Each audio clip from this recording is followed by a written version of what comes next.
গ্রিসে দাবানল মোকাবেলার সময় মাঝ আকাশে দুটি হেলিকপ্টারের সংঘর্ষে 2 জন নিহত হয়েছেন। নিহতদের একজন ড্যানিশ পাইলট এবং বাকিজন গ্রিক ফায়ার সার্ভিসের এক কর্মকর্তা। এদিকে দ্বিতীয় হেলিকপ্টারের ব্রিটিশ পাইলট এবং আরেকজন গ্রিক কর্মকর্তা বেঁচে ফিরেছেন। গ্রিসের ফায়ার সার্ভিস জানায়, অ্যাটিকা বোয়েটিয়া সীমান্তে চলতে থাকা বড় দাবানল মোকাবেলার সময় রোববার দুটি ভাড়া করা বেল হেলিকপ্টারের মধ্যে সংঘর্ষ হয়। এ ঘটনার ভিডিওটিতে দেখা যায় দুই হেলিকপ্টারের একটি অন্যটির প্রোপেলারে আঘাত করে। এতে হেলিকপ্টারটিতে আগুন ধরে যায় এবং সেটি একটি গিরিখাতে বিধ্বস্ত হয়। অন্যটি জরুরি অবতরণ করে।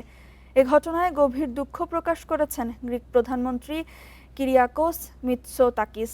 এ সপ্তাহে গ্রিসে তীব্র দাবানল ছড়িয়ে পড়ায় অসংখ্য বাসিন্দাকে নিরাপদ স্থানে সরিয়ে নেওয়া হয়।